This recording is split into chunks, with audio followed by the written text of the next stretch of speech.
नमस्कार, उत्तराखंड की खास खबरें देख रहे हैं आप सब। मैं हूं आपके साथ साहिल किरनी। धरती पर बैकुंठ धाम कहे जाने वाले भगवान बद्री विशाल के कपाट श्रद्धालुओं के लिए दर्शनार्थ आगामी 4 मई को प्रातः 6 बजे खोल दिए जाएंगे, जबकि भगवान बद्री विशाल के अभिषेक और अखंड ज्योति के लिए नरेंद्र नगर के राजमहल में आगामी 22 अप्रैल को सुहागन महिलाओं द्वारा राजमहल में पीला वस्त्र धारण कर मूसल व सिलबट्टे से तिलों का तेल निकाला जाएगा। बसंत पंचमी के पावन अवसर पर नरेंद्र नगर के राजमहल में महाराजा मनुजेंद्र शाह की जन्म कुंडली व ग्रह नक्षत्रों की गणना के आधार पर राजपुरोहित आचार्य कृष्ण प्रसाद उनियाल ने यह तिथियां निकाली, जिसकी घोषणा महाराजा मनुजेंद्र के श्रीमुख द्वारा की गई। इस मौके पर टिहरी नरेश मनुजेंद्र शाह ने देश विदेश के आस्थावान श्रद्धालुओं की मंगलमय यात्रा की कामना करते हुए कहा कि भगवान बद्रीनाथ धाम की यात्रा जो भी सच्चे मन से करता है उसकी मनोकामना पूर्ण होती है। उन्होंने सभी श्रद्धालुओं को न्योता देते हुए भगवान बद्री विशाल से भी सभी की शांति में यात्रा की कामना की है। तैयारियां तो सरकार करेंगी। मेरी तैयारी तो तेल देना है, वो मैं 22 तारीख अप्रैल को हम लोग सब तैयार करेंगे। और कपाट खोलने का जो मुहूर्त निकला है इस साल 2025 में, वो 4 मई को निकला है और 6 बजे सुबह। और मैं समस्त देशवासियों को उनकी यात्रा की मैं शुभकामनाएं बताता हूँ और उनकी यात्रा सुखद और सफल हो। गाड़ू घड़ा की देल 22 अप्रैल को है, जहाँ नरेंद्र नगर में होगा। महाराजा साहब की जन्म कुंडली के आधार पर जो तिथि घोषित हुई है वो 4 मई 2025 प्रातः 6 बजे कपाट खोले जाएंगे। उस दिन रवि पुख्य योग है और सर्वार्थ सिद्धि योग बनता है, तो ये सबसे सुंदर और उत्तम मूर्त निकला है। इसलिए इस मूर्त का महाराज साहब ने चयन किया है और इसकी घोषणा की है। ये जो मूर्त है ये सभी यात्रियों के लिए सुखप्रद रहेगा और अच्छी यात्रा चलेगी। और उसके बाद में हमारे यहाँ गाढ़ उत्सव होता है, जो भगवान के नित्य प्रतिदिन अभिषेक में तेल पूजा में लिया जाता है, जिस तेल के द्वारा नित्य भगवान का पहले श्री विग्रह पर लेपन किया जाता है। तो उसकी जो तिथि है वो 22 अप्रैल को है। 22 अप्रैल को गाड़ू उत्सव मनाया जाएगा और संध्या के समय उस गाड़ू कलश को लेकर के जो बद्रीनाथ से डिमरी समाज है वो लेकर बद्रीनाथ की ओर जाएंगे। आज जो बसंत पंचमी के पावन पर्व जो होता है, इसी पर्व के आधार के दिन जो है भगवान बद्री विशाल भगवान के कपाट कौन सी तिथि को सुलभ होगा, कौन सी तिथि को जो शास्त्र के अनुसार शुभ माना जाएगा, वो तिथि आज घोषित होती है।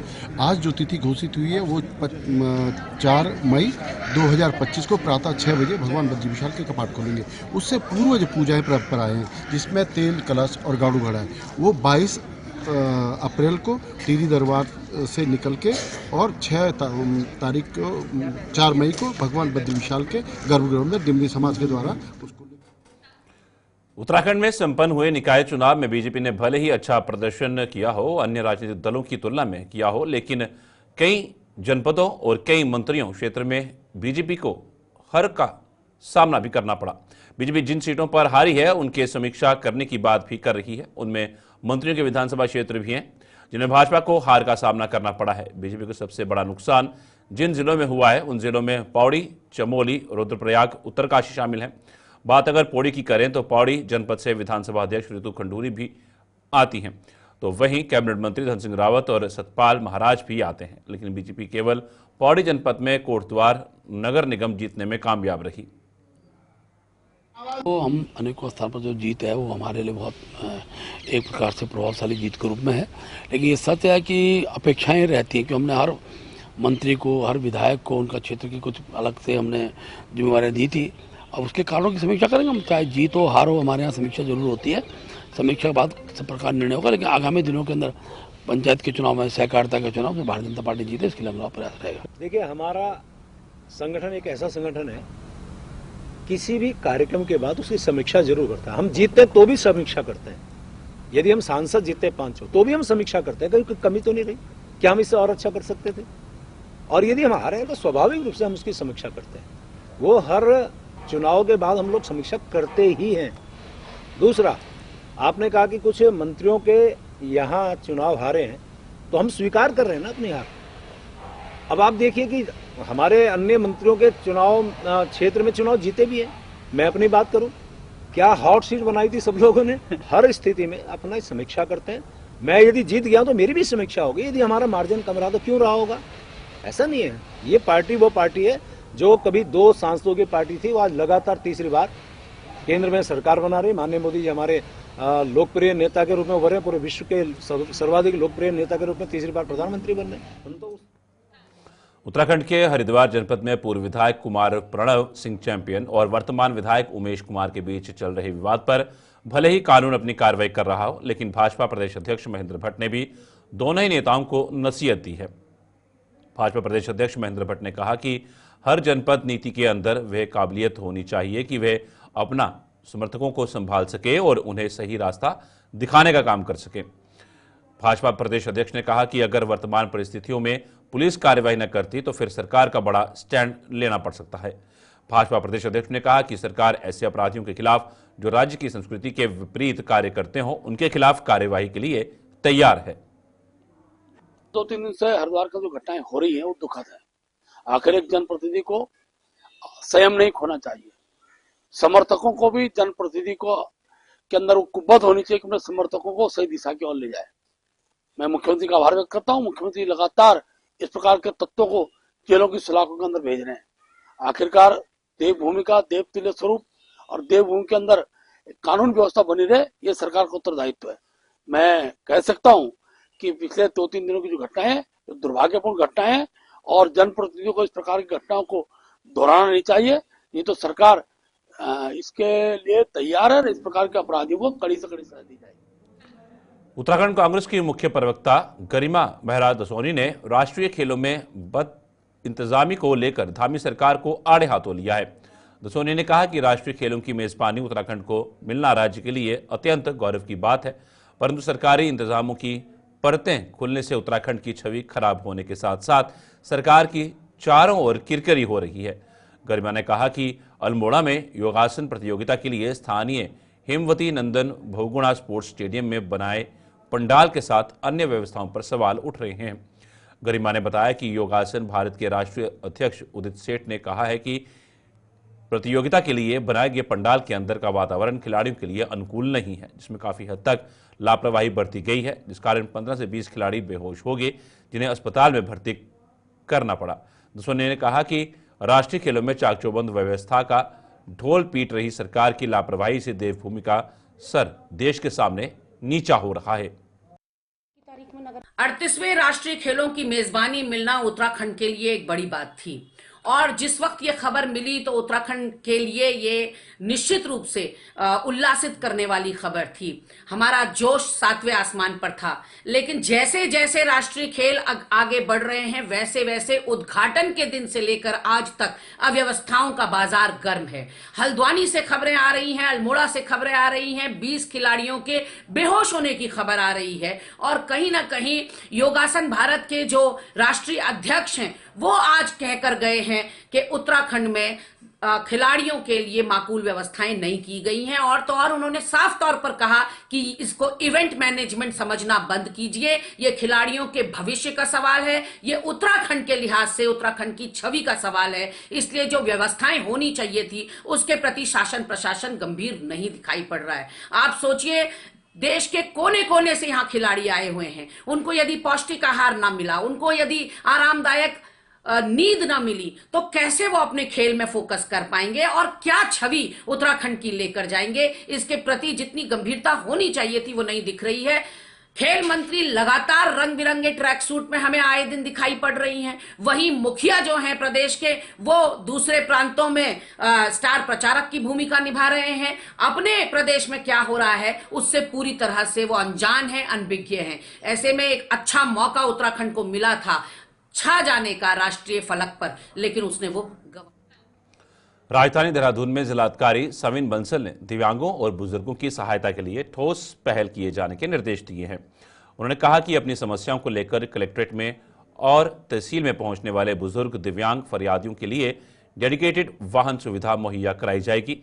दिव्यांग वृद्धजनों को विकास भवन, जिला समाज कल्याण तहसील व वरिष्ठ पुलिस अधीक्षक सीनियर सिटीजन महिला सेल सहित अन्य विभागों के जाने की सहूलियत मिलेगी। डीएम ने जनता दर्शन जनसुनवाई में आने वाले बुजुर्ग दिव्यांग फरियादियों की समस्या को देखकर सुविधा मुहैया कराने का निर्णय लिया है। विभाग है, एक डेडिकेटेड वाहन का ऑर्डर प्लेस कर दिया गया है। हमारे यहाँ पर बुजुर्ग काफी संख्या में आते हैं, दिव्यांगजन आते हैं जिनकी कई समस्याएं होती हैं। विमेन सेल में उनको एस्कॉर्ट करना पड़ता है, सीनियर सिटीजन सेल में भेजना पड़ता है, विकास भवन में हमारे जितने भी social benefit schemes related departments हैं उनके यहाँ पर भेजना पड़ता है, समाज कल्याण ऑफिस है या अन्य हमारे जितने भी जनपद में विभाग हैं। तो अमूमन ये देखा गया है कि बहुत से केसेस में उनके साथ कोई सहायक नहीं होता या उनके पास साधन नहीं होता जाने का, तो उनको फैसिलिटेट करने के लिए ये सुविधा विकसित की गई है और विद इन 10 और 15 days this will be. Uttarakhand में महिला अपराध को देखते हुए उत्तराखंड पुलिस काफी संवेदनशील रहती है। इसको देखते हुए राजधानी देहरादून में दून पुलिस ने कई स्थानों पर महिलाओं की सहायता के लिए पिंक बूथ बनाए हैं। जानकारी देते हुए एसएसपी देहरादून अजय सिंह ने बताया कि महिलाओं की सुरक्षा को ध्यान में रखते हुए इस तरह के कदम उठाए जा रहे हैं। उन्होंने कहा कि कई मामलों में महिलाएं थाना या चौकी आने में थोड़ा डर महसूस करती हैं। इसी को ध्यान में रखते हुए दून पुलिस ने कई स्थानों पर महिलाओं की सहायता के लिए पिंक बूथ बनाए हैं, जहां पर महिलाएं आसानी से अपनी समस्या या परेशानी को आकर पुलिस को बता सकें, जिस पर पुलिस तुरंत कार्रवाई कर सके, साथ ही महिलाओं की सुरक्षा भी बेहतर हो सके। अभी खासकर जो सेनाई चौक पर कोतवाली पलटन बाजार में है, वहाँ पर जो भी महिलाएं रहती, बहुत सारी ऐसी छोटी छोटी उनकी शिकायतें रहती है जो वो थाने चौकी पर आने में थोड़ा संकोच करते हैं, तो वो अपनी शिकायतों को वर्बली भी बता देते हैं और रिटर्न बताते हैं। तो वहाँ से वो हमारे जो महिला कांस्टेबल है वो संबंधित थाने को वहाँ पर इंटीमेट कर देते हैं और जिससे कि हमारे चिता पुलिस है अटेंड कर ले। तो ये सिस्टम अभी शुरू है और भी स्थानों को चिन्हित किया गया है। तो थाना क्षेत्रों में जहाँ लगता है आवश्यकता है पिंक बूथ की, उनको भी आने वाले फेज में हम उसको अगले माह तक कोशिश है कि उनको उन जगहों पर लगा दिया जाए। सस्ती दरों पर डॉलर और रुपए की अदला बदली का झांसा देकर आईआरबी के 2 जवान और पुलिस के एक सिपाही सहित 7 लोगों ने एक व्यक्ति से $20,000 और 5 लाख रुपए लूट ली। सीसीटीवी फुटेज के आधार पर पुलिस आरोपियों तक पहुंची और 7 को गिरफ्तार कर लिया। पुलिस ने डकैती के धाराओं में मामला दर्ज किया है। पुलिस ने आरोपियों के कब्जे से $2,30,000 रुपए नगद और $500 बरामद किए हैं।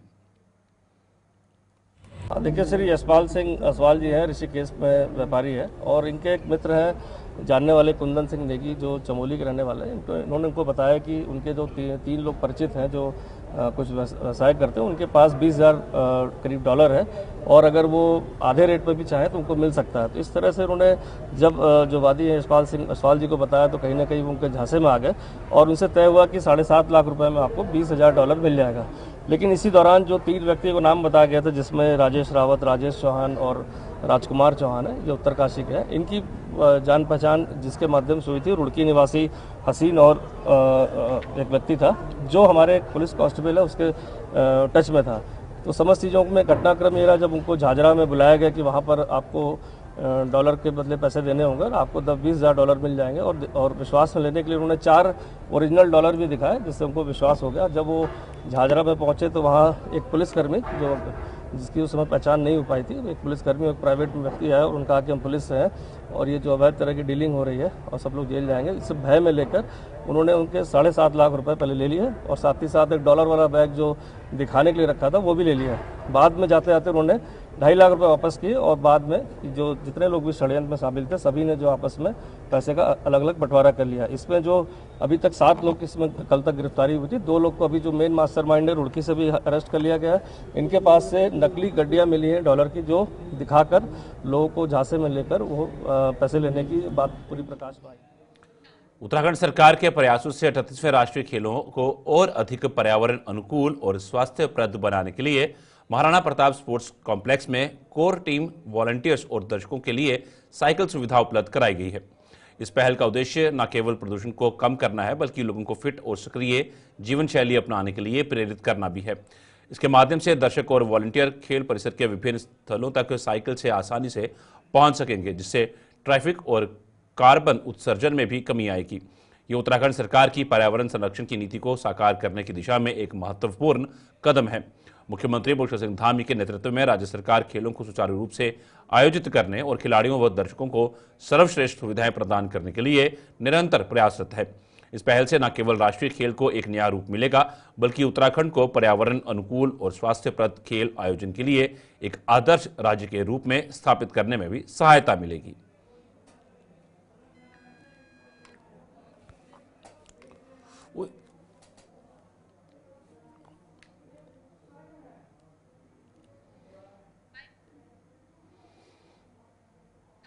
विधानसभा जसपुर नगर पालिका क्षेत्र में बना मौलाना अब्दुल कलाम आजाद पार्क कभी लोगों के आकर्षण का केंद्र हुआ करता था, लेकिन आज ये पार्क अपनी बदहाली पर आंसू बहा रहा है। प्रशासन की अनदेखी के कारण यह पार्क अब जानवरों को बांधने और गाड़ी पार्किंग स्थल बनकर रह गया है।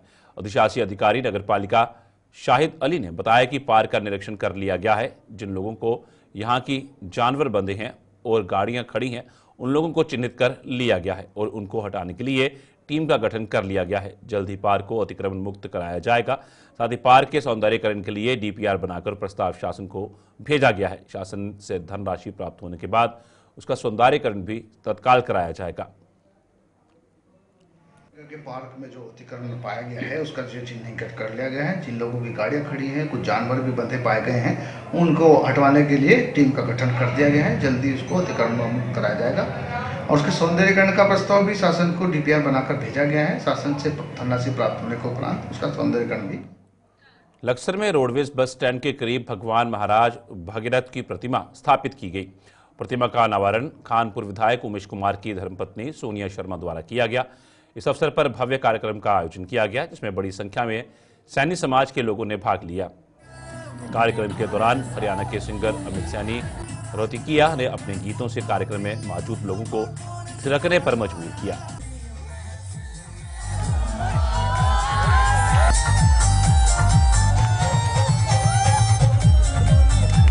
बहुत बहुत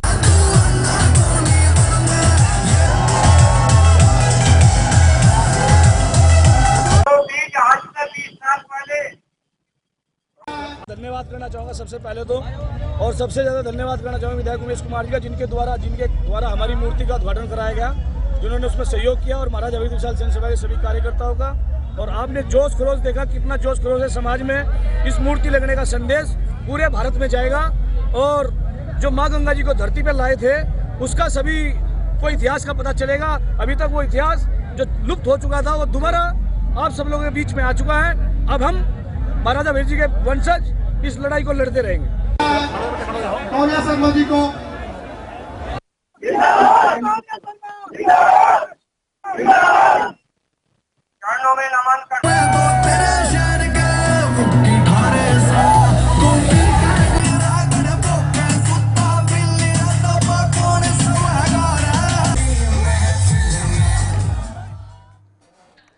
उत्तराखंड को इस बार 38वें नेशनल गेम्स की मेजबानी मिली है। इस नेशनल गेम्स में जहां उत्तराखंड के खिलाड़ी बेहतर प्रदर्शन कर रहे हैं, तो वहीं उत्तराखंड के ही रहने वाले अन्य राज्यों से खेलने वाले खिलाड़ियों का भी जलवा बरकरार है। हल्द्वानी के इंदिरा गांधी स्पोर्ट्स कॉम्प्लेक्स में स्विमिंग प्रतियोगिता में उत्तराखंड के रहने वाले कुशाग्र रावत ने दिल्ली और प्रतिष्ठा डांगी ने महाराष्ट्र के लिए पदक जीते हैं। रविवार को आयोजित हुई स्विमिंग प्रतियोगिता में दिल्ली के कुशाग्र रावत ने 400 मीटर फ्री स्टाइल स्विमिंग में गोल्ड मेडल जीता है। इसी प्रकार 100 मीटर बैकस्ट्रोक स्विमिंग प्रतियोगिता में प्रतिष्ठा डांगी ने महाराष्ट्र के लिए रजत पदक जीता है। चमोली के रहने वाले कुशाग्र रावत नेशनल गेम्स में 2 गोल्ड जीत चुके हैं, जबकि बेरीनाग की रहने वाली प्रतिष्ठा डांगी 3 पदक जीत चुकी हैं। राष्ट्रीय खेल न सिर्फ खिलाड़ियों को आगे बढ़ने का जज्बा प्रदान कर रहे हैं, बल्कि उत्तराखंड के बच्चे शानदार प्रदर्शन करके आने वाली पीढ़ी के लिए प्रेरणा भी बन रहे हैं। ओलंपिक खेलने का सपना देखने वाले इन बच्चों के लिए नेशनल गेम्स के पदक बहुत बड़ा प्रोत्साहन का काम करेंगे। मैंने 400 मीटर फ्री स्टाइल में गोल्ड लिया है। इससे पहले मेरा 1500 मीटर फ्री स्टाइल में था विद न्यू मीट रिकॉर्ड, और वो सेकेंड डे पे था।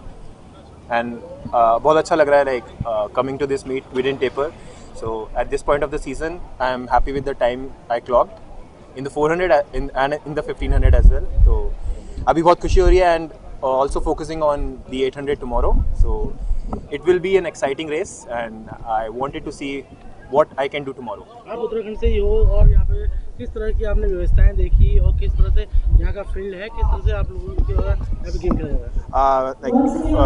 As I said day before yesterday, being a Pahadi boy, I always feel connected to this place. And coming to when I got to know that Uttarakhand में national games होने वाले हैं, I was already very excited to be racing in Uttarakhand because एक तो home town है और home crowd है और अलग सी feeling होती है, like जैसे आज भी 400 था तो everyone was cheering for me, which really made me motivated during the race and before the race and after the race during the victory ceremony as well. And the facilities like the pool, the facilities, the pool deck, the stadium and everything is amazing. Like coming to this competition, to be honest, I didn't feel कि इतना मतलब pool का temperature ideal होगा for swimming, but it's like perfect for swimming. Sorry. Doiwala में नहर के पानी किसानों के खेतों के बजाय बाजार की सड़कों पर पहुंच रहा है. किसानों की नालियों से ओवरफ्लो होकर आए इस पानी से डोईवाला चौक बाजार जलमग्न हुआ, जिससे कई दुकानदारों का सामान भी भीग गया. स्थानीय दुकानदारों का आरोप है कि पिछले महीने भी 4 बार इस तरह पानी नालियों से ओवरफ्लो होकर बाजार की सड़कों पर बहता, लेकिन कोई इसकी ओर ध्यान नहीं देता.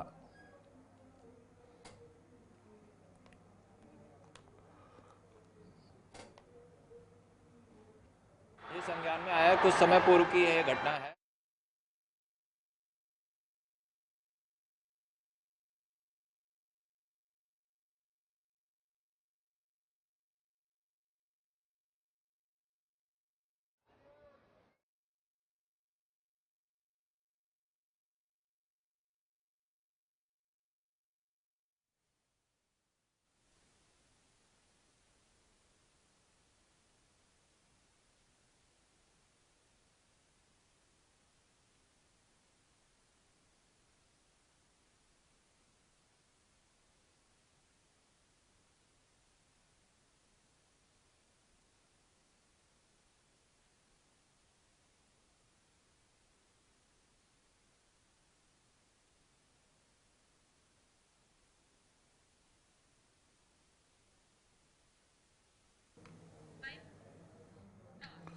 उत्तराखंड के पंतनगर कृषि विश्वविद्यालय की देश के साथ साथ विदेश में भी अपनी एक अलग पहचान है. पंतनगर कृषि विश्वविद्यालय में शोध के लिए कई विदेश से छात्र शिक्षा ग्रहण करने आते हैं.